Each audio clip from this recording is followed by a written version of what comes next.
I'm someone who believes, man. And I don't put it on, it's not fake. I just have a belief in myself and in the dream. And I believe in the dream so much, man, that I'm willing to do a lot for it still. I just hope that everybody can appreciate it as well. Yeah, I think people will. I think so.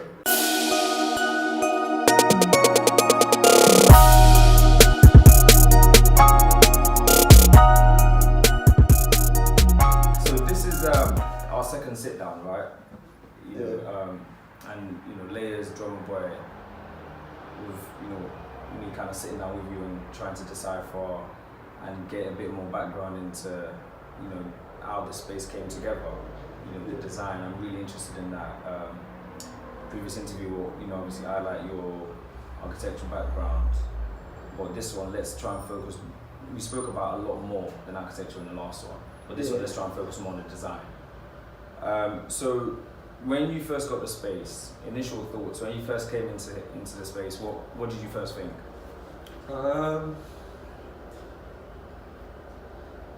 This could be the beginning of something really amazing. That's what I think. If we get this space, it could be the beginning of something very interesting. Yeah, when I came in initially, I can't remember how the process properly, but I worked out my measuring tape at some point, and I just started just doing a couple bits of measurement just to appreciate the scale of what we're talking about. And then when we finally moved in, me and Jonathan went around and did some measurements. There was around as well. Yeah, me and Jonathan went around the whole room, measured out every corner of the room, and I had my book, and I drew out obviously a rough sketch of the place, and then we noted all the measurements down. I guess the interesting thing is why we did that, or why I decided to do that, and because I guess in my head it was like, what can I do this place? And I guess studying architecture. When it comes to creating a space,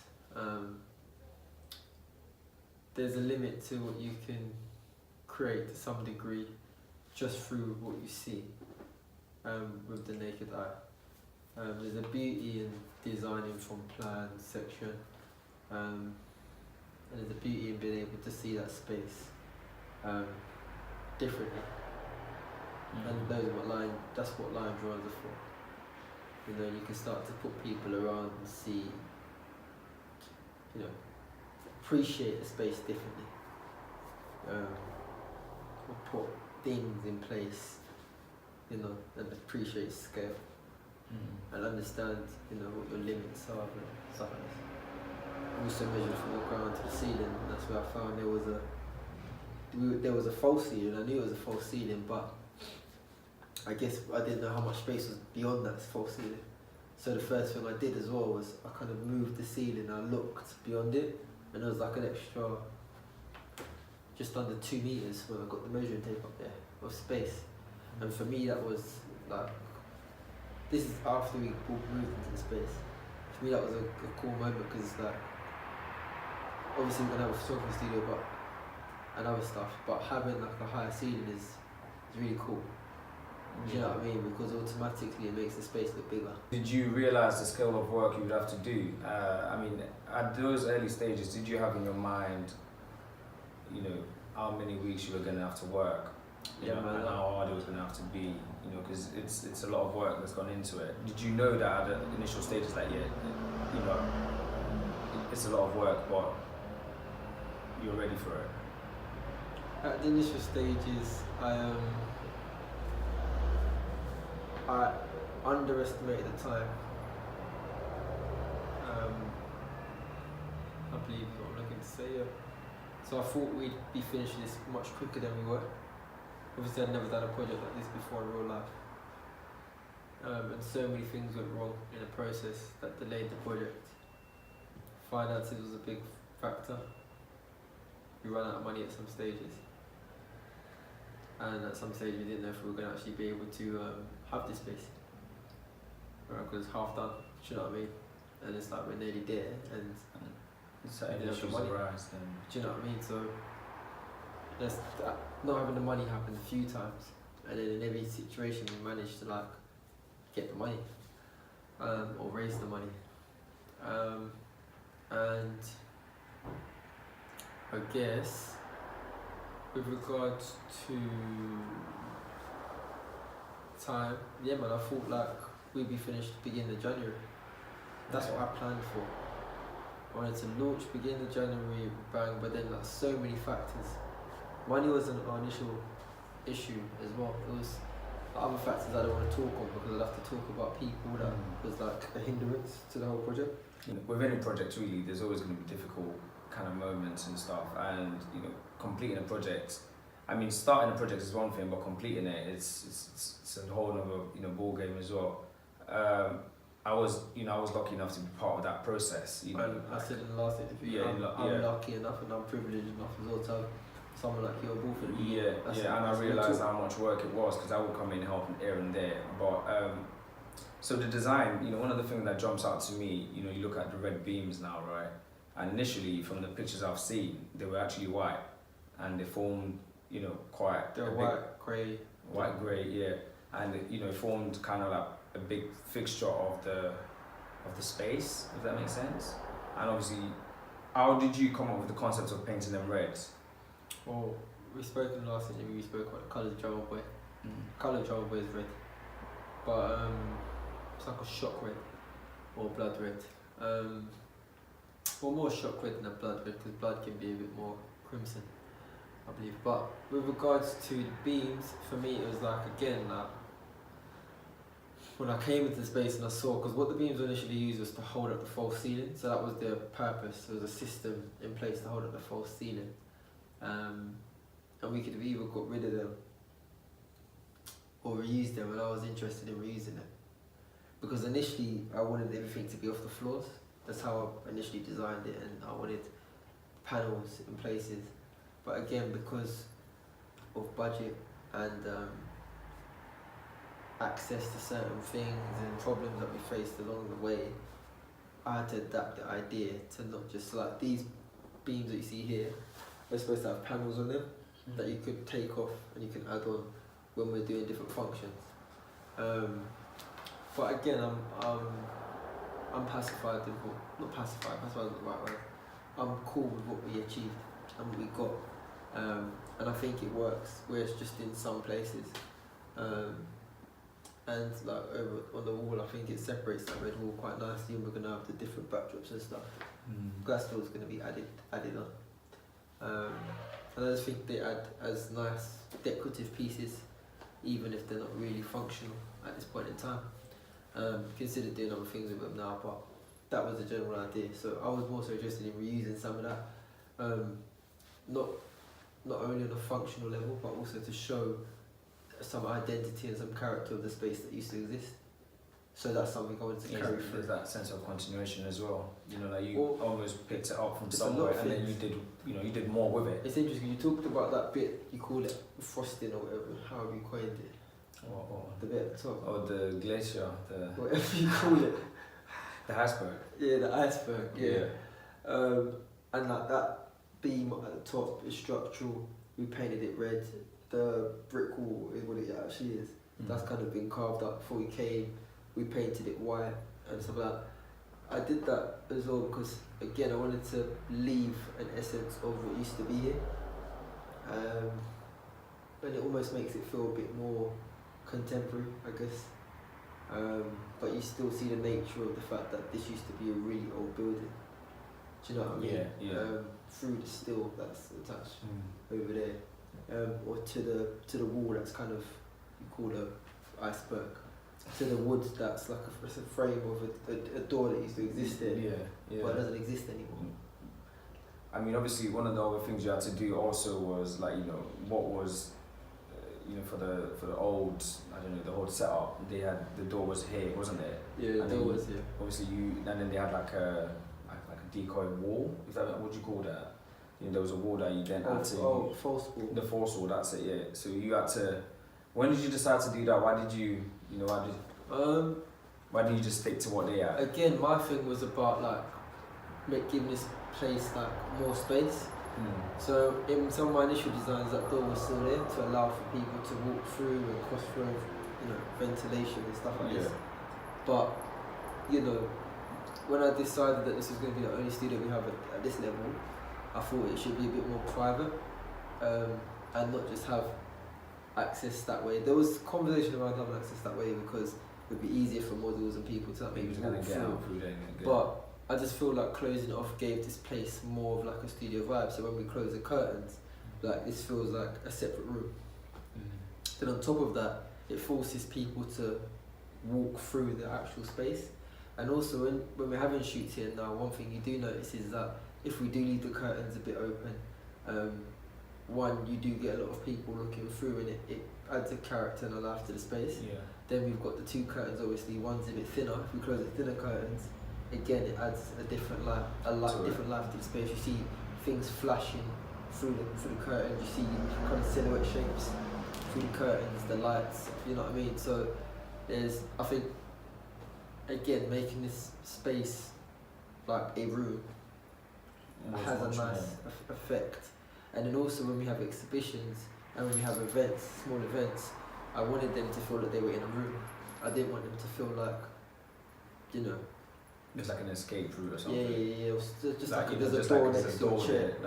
Do you know what I mean? Yeah, I agree. If you've got a chair there now, it's like there's a door right there. People, do you know what I mean? I just wanted it to feel like it was one room. You feel me? So that's where that came in and got that off. Then I thought, with regards to the false wall that was there, taking it down, and obviously we've taken down the false ceiling, it just makes that whole space much more breathable. And if you look at the space now compared to what it looked like before, and I was talking to you about this earlier, but the desk that's there now, if we'd put the desk there initially, it would have just looked like crammed into the corner. Do you know what I mean? But now you see the extent of the ceiling, and there it even goes higher. And then you've got like a big lofty door. It just makes that place feel more. It's almost Victorian, isn't it? I mean, that's the whole Victorian design. That's the whole. That was high ceilings. High ceilings. Yeah. This is. Yeah. So I wanted to talk to you and just rewind a little bit, just go back and in terms of ripping the walls. I don't want us to miss that part because that's a big part of what you had to do. So you had to rip the walls, you had to get the beams out, you had to smash things. We didn't touch the actual structure. We, under contract, were allowed to redo the place in regards to it being fit for what we believe its purpose is. And so for us, we didn't feel like it was fit for purpose with regards to the state of the walls, how cold this place was. There were so many holes in the existing fabric of the building that it's what you refer to as leaks. And so air would be coming through there. It would be cold if it was freezing here. People you were here. Yeah, it was really cold. Do you know what I mean? So we had to. And it was middle of January as well, like start to middle, and that's really cold, freezing. Yeah. And so what we had to do was take away the internal walls, so nothing to do with structure. And so I think that's probably where I phrased that wrong. So you had to take away the internal walls that they had used, but of course the main walls were still there. The main walls still there. The internal walls. Yeah, the internal ones. Just bad for use. Yeah. Even the smell that was coming out of them was bad. Again, like you had draft coming through. We felt like rats could potentially come through eventually. Like it just wasn't fit. So we had to put our own plasterboard up on the wall, and create a space that was fit for the function of exhibition, small events. We can bring the public in and it's breathable. Do you know what I mean? And the place it's actually warm in there now. It's very warm. It's very warm. Yeah, we were saying that earlier. But it fluctuates as well, obviously, change. because something we didn't do, which you eventually would want to do, is the windows are single glazing. So that plays a big factor architecturally as to why this place can get cold all of a sudden, especially because it's cold outside. And not only that they're single glazing, if you go up to the windows that they don't touch, windows never really touch unless you design it that way and you design it into the structure. But these windows are basic and they're held together almost by the sealer. Or the seal of the windows, like the thing that connects the window to the metal frame. And so they don't actually join. Yeah. So in those gaps, there's like air the comes draft will still come through. Yeah. but even then, it's still warm. It's But really warm when it now. gets when do you know when what I mean? temperature drops Yeah. outside, you can feel it to some degree, unless you have the heat with that. So I'm just going to show you quickly, a picture of when initially you start to work on the bench. Yeah. That whole area, the setup you've got for it, it serves as a multifunctional. Do you want to fast forward to this, or do you want to talk about some of the luck and blessings before this? Let's talk about this because we can go back as well. Do you get what I mean? But the bench is a key fixture of the space. It's one you said like within your team, not everyone kind of understood it until it was done. If that makes sense. Yeah. The whole purpose of it. Can you just explain to me a bit more about why it was important to you for that area to create that area? I was talking to you guys earlier in regards to the shop. And for the sake of people watching, there's someone else in the room. Yeah. She's just come to kind of see us do the interview and check out the space or whatever. So I was talking to both of them earlier in regards to the bench, and when you walk down High Street, do you see places with benches in them? And I guess the general idea is that you don't. So it's definitely not a normal thing, and so that's potentially why people that I said it to didn't get it, because if you walk into just any general shop on the High Street, bar, restaurant, you say I want to put a bench here. Even the restaurant, it's like, why do you put a bench there? You put tables, no? And then if you had a bench, it'd be like, for a table, not just like a whole long bench. Yeah. But for me, I guess that's funny enough. Like I did actually appreciate how architectural it was when designing it and putting it there. But it's actually a really architectural move in the sense that it changes the space. I wouldn't sit here and think, oh, it's architectural just because, but it is. As simple as it is, a piece of furniture, it's a bench. Even you guys see like it changes the dynamic of the space. Yeah. Had that bench not been here, we'd just be sitting on stools doing what we're doing. But it's like even putting plug sockets behind the bench, gives it function. People will go there, plug in their laptops. People will go there, plug in their phones, and get on with something. Do you know what I mean? I see it as a place where different people will meet each other. Do you know what I'm saying? People will come in. One person will come to check out their Instagram account. Another person will come to work on some stuff on the situation. From the high street and say, "Can I Do you try know my what I phone, mean? please?" 110%. Because connection's important. We need to be connected. So And for me, my desire for it is to almost, provide that type of environment, kind of setup. Yeah, I'm trying to find the right word to provide that. Do you know what I mean? And I was gonna always be sitting, or most times someone would be sitting on a desk. And then in my head I felt like if I'm sitting here, like where are people gonna go? Because if you walk into a clothing store, generally just people walk around and they jog on, don't they? Yeah. But for me, it's like it would be nice to actually just see people chilling. Do you know just what I mean? to have people there, like congregate and just chilling. interact. And then we do have stools that people can put, and sit opposite each other or get on with work on a laptop, on the stool or on their lap, or vice versa. They can face the window and now it becomes a table. Do you know what I mean? Then when we have events, that is now the back row, and we can actually, it adds another row to the whole space, because funny enough, if we had an event, you probably wouldn't put chairs at the extreme back. Because you'd obviously, you put it, maybe you'd have a bigger space at the back. It's how events are generally set up. Yeah. Or you put a table there or something, I don't know. But now we've got that bench there, it's almost like it's an extra row. Do you know what I mean? Yeah, I like the fact that it actually serves so many purposes without, do you get what I mean? Just being a bench. Just being a bench is just like so functional. Someone can sleep on there. I slept on there.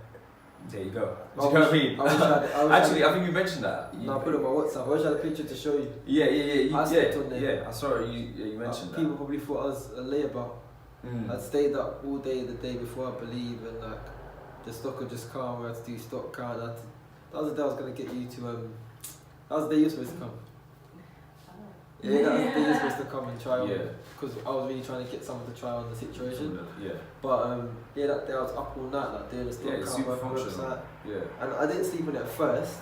Yeah. I slept on this and like a chair like this small, like, and I was like that. Yeah. Then when I woke up, I was like, I can't do it, man. So like, I just literally went on that bench and it's comfy. slept.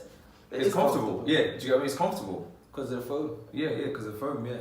So, I really love that space. I feel like, I mean, I love a lot, there's a lot, you know, to love about the space, you know, do you get what I mean? And I'm not just saying that because I'm here, like, anyone that knows me knows that, I really, like, you know, respect how you've designed it, but I feel like that would probably be, like, my favourite spot. Interesting. Do you get what I mean? Like, I love the, you know, like, the glitzy part of it, you know, like the photo shoot and everything. I love, like, you know, like the merchandise and all, but I feel like that area is just the area where people get together. Yeah, well, I guess it would be potentially the general consensus of a favourite spot because that's where people spend most of the time.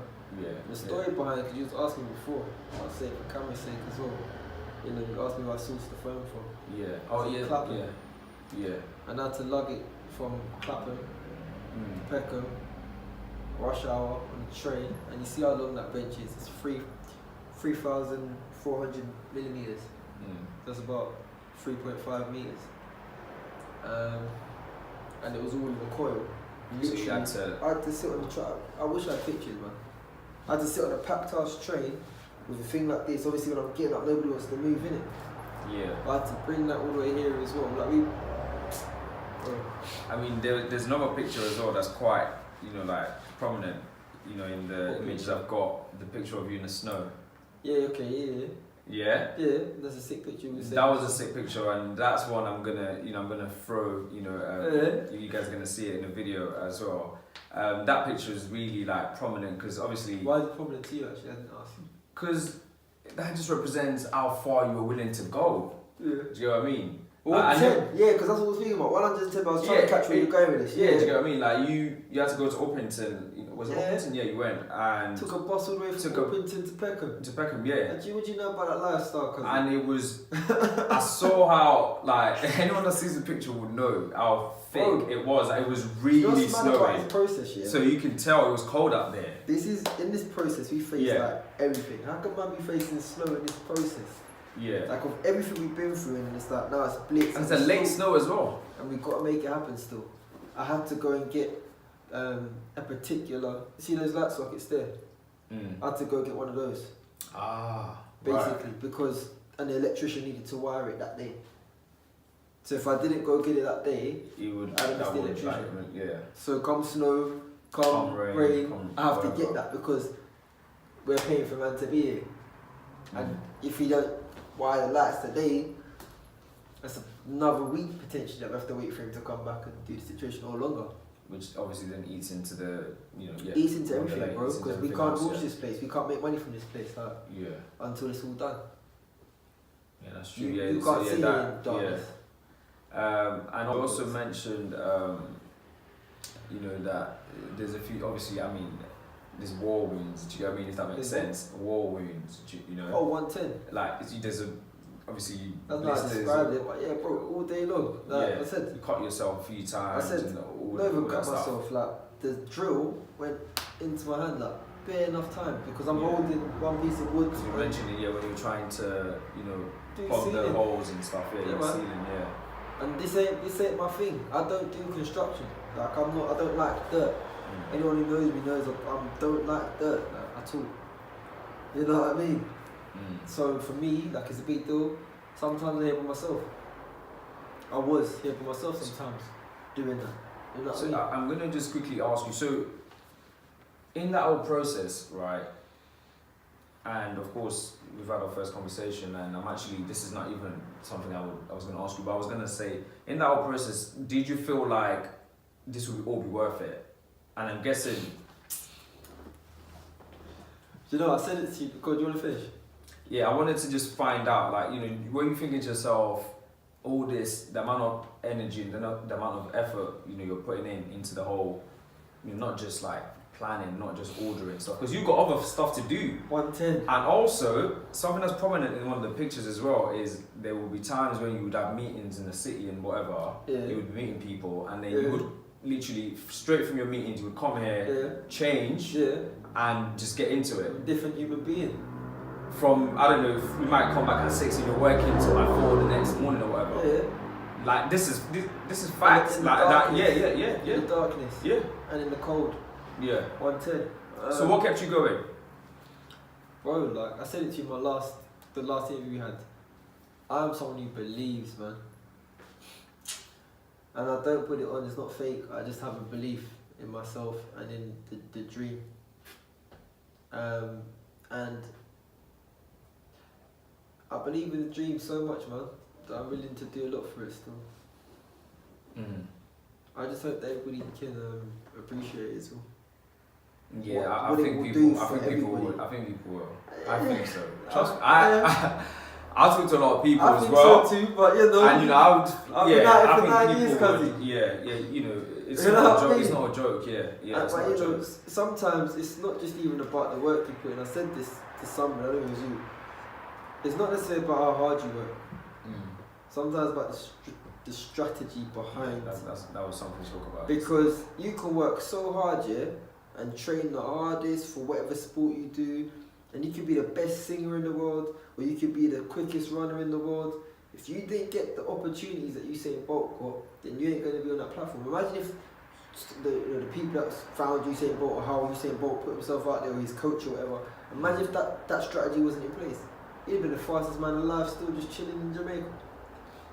He could be the hardest working person out there, just chilling, if the strategy ain't there. So for me, yeah, okay, you worked hard, it will pay off, but if the strategy don't work, if we don't market ourselves accordingly, if people don't believe, if people don't support us, all that hard work could be in vain in its manifestation. It will never be in vain because there are going to be so many knock-on effects from this moment. Yeah. But obviously I'm not doing this just for knock-on effects that I'm not going to see in my lifetime. I'm doing this because the dream wants to be tangible, and I want to feel that response from people, and I want to see people engaging, and I want to see my business change the lives of people. You feel me? In different ways, you know, but it's all strategy as well, and it's all about, you know, conveying a message. You know what I'm saying? Conveying a message the right way. There was an interesting story about Martin Luther King. And basically, like, it was just an interesting story. I think the woman, I don't want to say this because I don't know if I'm right, but it was an interesting story anyway. That sat down in front of the bus, Rosa Parks. Yeah. Or somebody like Rosa Parks, either her or somebody. When they took them to jail, Martin Luther King was their first call in it, and off the back of that, like, people just started calling him to like come and speak for them and stuff. And that's how. Right. Do you know what I mean? Is that how? That's what I heard. That's what I heard. I don't know the validity behind the story, but just even looking at an idea of Martin Luther King, do you know what I mean? And it's as talented as he was at speaking, as great a leader as, you know, he was. If people didn't get behind him, if people didn't back him, then he wasn't, you know, going anywhere. Whether he was great or whatever, doesn't matter. You feel me? So for me, it's we put a lot of work into this, and I don't think people appreciate it, bro. The amount of work we put into this. The thing is, they'll if probably you never get as well. If you weren't here, like, understand. And even though we're not here, like, there's so many setbacks, so many people that working against us, like, differently. So I'm gonna ask you now about the design, and, you know, just digging, you know, just going more into it, I guess. What about the lights, man? You know, the shoelace, red. Look at the shoelaces. Big red too. We got the shoelaces. Shoelaces worldwide, yeah? Do you get what I mean? I don't actually like clicking at the end of handshakes, by the way. No? No. It irritates my fingers, now I've got to click. Oh, so it's just... you just slap it and you have to just leave it there. And that's it? Alright. But, yeah.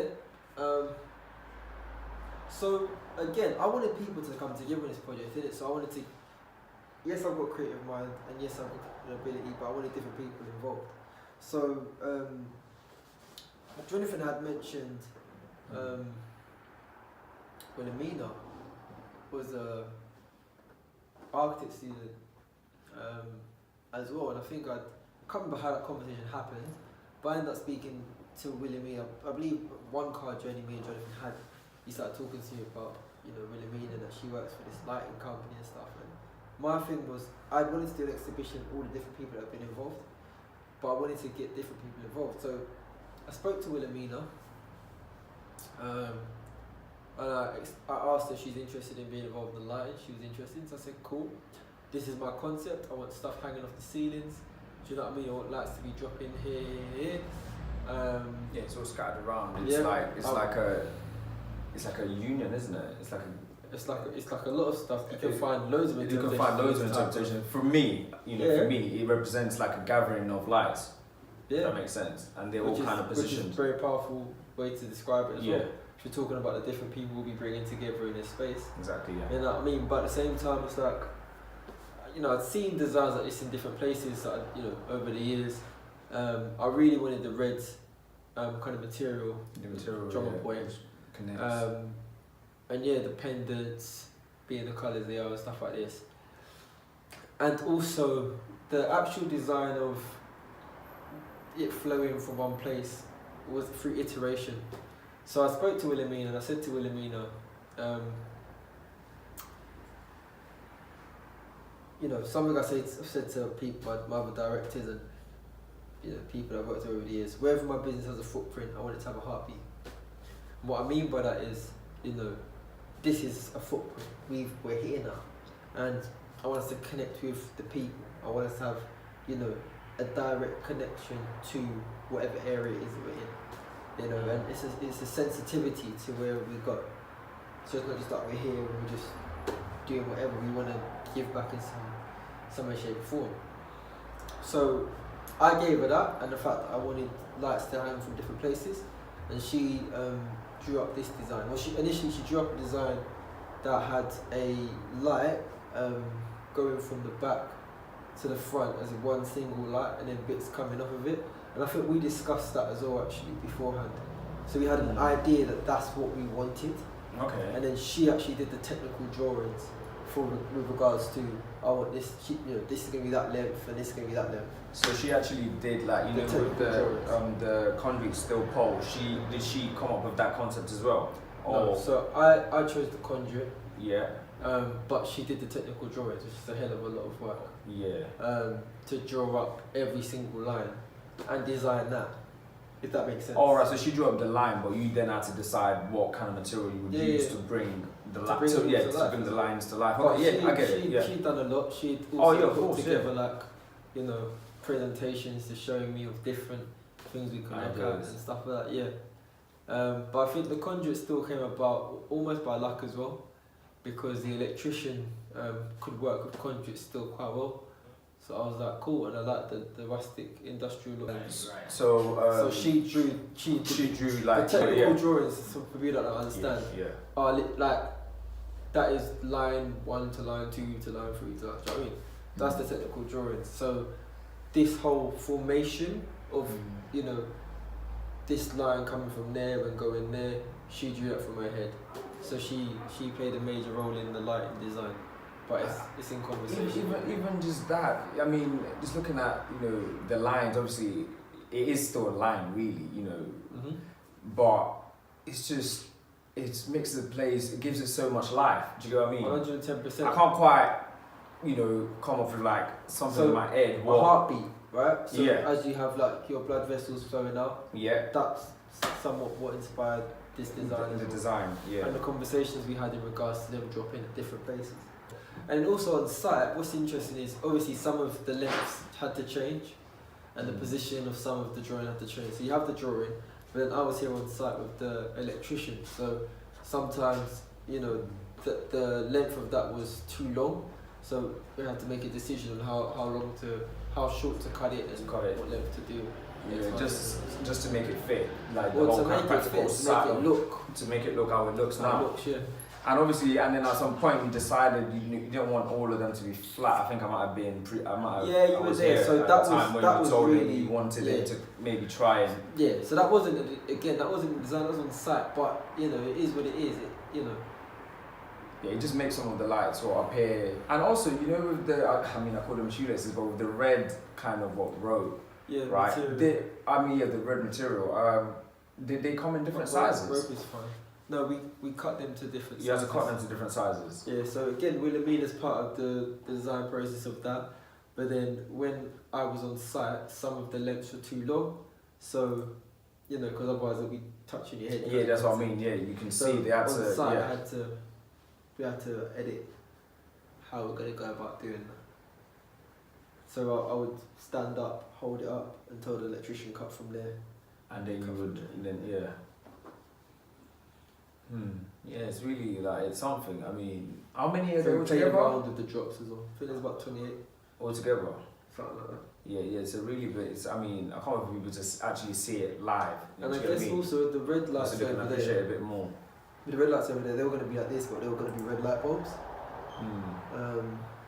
But over the process of kind of designing the space and the technicality of bringing conduit still to that section, I said let's put fluorescent lights there and across the wall, so we have like a whole kind of that whole corridor the back will wall be on the other red. side, yeah, Yeah. Have like a red glow. And let's talk a bit more about what's still to be done, because I mean, a lot of work has gone in, a lot of time, a lot of effort, a lot of money as well. But you've got the frames, they're gonna go up at some point. Frames. The frames, yeah, the frames. Oh, picture frames. Picture frames, yeah. They're gonna go up.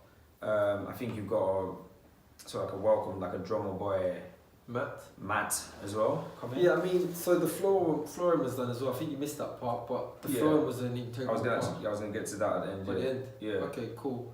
The flooring was an integral part of the whole place. It came to mind because you mentioned the mat. Yeah. And we've obviously left the floor well there, and that was part of the flooring. Yeah. But it was an integral part because it's like, as well, once the flooring came down, it was like, you saw the difference. Yeah. You feel me? And it was dusty as well, let's not forget. Yeah, it was proper dusty. It was proper dusty, like you lost your voice a few times. So yeah, I did. Part of the, testimonials, so yeah. I thought you were going to say testimonial. Testimonial, yeah. But, so yeah, I mean, the rugs come in, and then the floor, I guess let's just get into it. The floor. How did you decide how you wanted it? I mean... Well, I initially wanted it to be concrete. Okay, yeah. Couldn't find someone to do concrete. So what is this? What's called? Screed. Screed. Is this something that a lot of galleries use? Is it? I don't know. No, maybe I should. Maybe I didn't do my research well enough. I just liked the thing is, it works, so it doesn't matter. Do you get what I mean? I just like the idea of having it raw. And actually, to be fair, I said maybe I should have done my research, but being an architect student, I've seen galleries that use kind of concrete, screed type of flooring. Yeah, it gives it like a much more healthy feel as opposed to like wood or whatever. So perhaps, subconsciously that's what's part of inspired. Well, anything I've studied and gone over would have inspired what helped me design this place, but yeah, but. So, what are you going to do with the frames, the picture frames? What's the plan? I'll bag a bunch of stuff. It's going to change consistently. Obviously, we're going to be having exhibitions, so we're going to put people's work in them as well. Yeah. Like stuff around the clothing, as I mentioned earlier, details of the products. Yeah. And product images as well. Yeah. Cool, yeah. I can't wait to see those actually. And we were talking about concept of, going back to the beginning and when you first started to design. By the way, I do like this. You showed me this earlier on. Yeah. Oh yeah. Talk to me a bit more about it. How did the varsity jacket come about? Is this the first time you guys have done varsity jacket as well? Yeah. Yeah. First time we've done like. First time. 80% of what's on that world. Do you know what I mean? There's a lot of sway. There's a lot of Have you seen Fruit of the Loom? That's what I was always using, cuz. Fruit of the Loom and Gildan.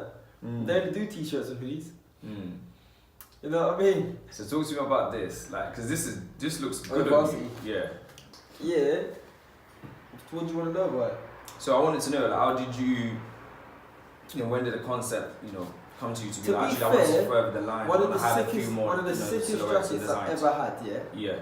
Hand on heart, was that looked like that blue varsity jacket for women that we had. But it had white arms. Do you remember back in the day when everyone used to wear those like big varsity jackets as like a trend? Averex, cuz you know, cuz. With the new era hat. With the new era hat. Yeah. That was a big man jacket, Yeah, those. I can remember the Averex, the colour you're talking about. That was the Man City colours, that blue. It was that blue. That blue, yeah. That it was blue and white. Yeah, and they had the sleeves that was like that. And it's funny because I never clocked that until now. But it's like, that was like my favourite jacket as a kid. hand on If heart. you had that in school, that you were the man. Hand on heart. I didn't have it, that was a yeah. big man jacket. It was, yeah. That was a big boy jacket, you know. Yeah, I was like, it was, big like- man, what, 10, 11, 12 age. Do you know what I mean? I had that jacket. I used to rock that jacket everywhere. So for us now to be doing something like that, like, for me, it's a big deal. But what inspired this? Yes, yeah. That design, just briefly. You know, I guess it subconsciously could come from that too, because varsities aren't really like a UK thing. It only became a UK thing. Like a varsity jacket is American, like Yeah, you but, know, like kind of high school high kind school of like, situation. football, like But college football and stuff. You know, fashion is global and it works, man. Yeah. You know what I mean? And I think yeah. what you see from this range here is me just playing around. This is not really like. It is me sitting down and looking at the streets and saying what do we want to do. Like culture, yeah. The culture is me doing that, but it's really me just testing out stuff like this material. Do you know what I mean? Yeah, I wanted because to test out- it's different to Yeah. a lot of the other stuff. Like This material is really different. You know what I it's mean? really different. Yeah. I was looking at different things I could use to test it out, and you know, I don't go into too much depth because sometimes when you know, it's the idea of when someone reveals their tricks, like the trick isn't as exciting Yeah, it's anymore. not exciting anymore. Yeah, So like, I'd rather people just like- appreciate it for what it is, as Yeah. opposed to the whole build up of what brought it to what it is. yeah. But yeah, man. Well, it's all there. It's all on the rack, so We're- come we're- through. And I guess on that Yeah. would be a good way for me to plug that we're doing it all as pre-orders. Yeah. We really need people, as I was saying before, to support what we're doing. Like, and It's important. can I go into this, or do you have another question? I mean, I was actually gonna round up on that point. I was gonna say, just finish up by just like, talking about what makes the space unique, right? Yeah. From your perspective, Mhm. and just why should people come through? What's in it for people? Before I go into that, I'll finish what I was going to Yeah. say then. I think with regards to us stepping up even on the clothing side, Yeah. obviously it's cost us money, you know, and this is what I was explaining before, that I really want to communicate through things like this, is that we really need the support of everybody, man. Because what we're trying to do is not usual. That's the reality of the situation, and you know, I can't do it by myself, and we can't do it by ourselves. But I feel like, even when you asked me about coming together and you was like blah blah blah, this, that and the rest, and we spoke about people not feeling that really that they should come together when they need to. You know, it sucks, man. Like, we don't want to sell like a couple hundred tees and hoodies anymore. Like, we need to start doing numbers, and we need to start doing it financially, and we need to start doing it, with regards to the amount of clothes we're selling. I was just expressing that people supporting us, man, like, and really putting their money into this, really putting their belief into this, because what we're trying to create is not just a clothing line, right? The idea is, again, this place is going to be a multi-purpose space. So we're going to have events here, small events, we're going to have exhibitions here. I want people to be able to come here, plug in their laptop, get with work, meet other creatives, meet other people. Do you know what I mean? And this is just a prototype for what we really want to create with the Drummer Boy space, and the Drummer Boy studio. And the idea that, if we can scale this, it's finished. Like, we can provide so much for so many people. I want our target market to be able to rent out the space for affordable prices, to do events that actually mean stuff to our community. And I want this business model to flow through. So this is, a test for the business model. I want to see this flagship store in central London, a real organic hub and spot where the clothing is almost secondary, and people can come to a space, not even wanting to buy, but plug in their laptops and get on with work. Whether we put it underneath a subscription model, or we, have different things in place to allow people to do that. Meeting space, entrepreneurs and different people can come together under co-working.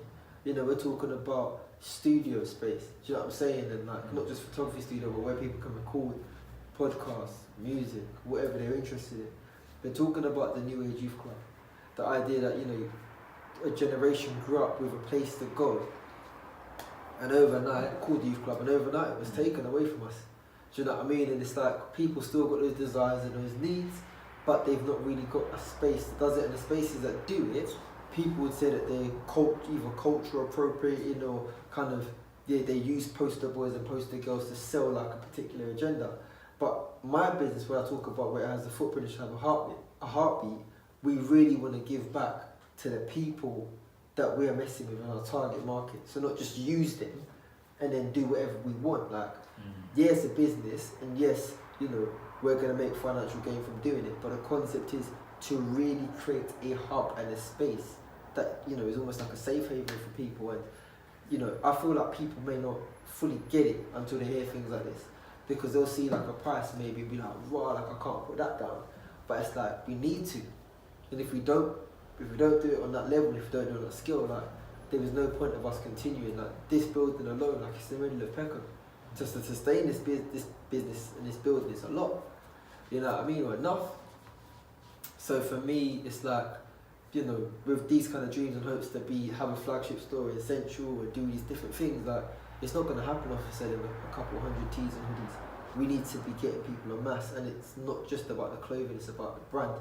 You feel me? The clothing is just now a way for people to identify. I mean, we spoke about this briefly, we can speak about it again, another interview, but you know, for people when they see the brand, to feel like their voice is actually represented. You feel me? Well, their voice is represented. You walk down Oxford Street and it's not adequate representation of young Black Britain or Black Britain at all. You feel me? And you know, down to little things like what I said when you before. think like, you know, I mean, I don't want to cut you off or anything, but young Black Britain is an important part of the culture. Do you get what I mean? Bro, it's a big part of, you know, what makes London, and it's not just like, you know, just Black. It's like Asian. London is such a multifaceted city. Do you get what I mean? It is multifaceted. So you know, but I do feel it's like important to a get lot of other representation. races are represented right. Do you know what I mean? Yeah. But when I walked down the high street, when I did as a kid, like, I never felt comfortable walking into certain stores. I want my little brothers and sisters to feel like, yeah, like they belong in it.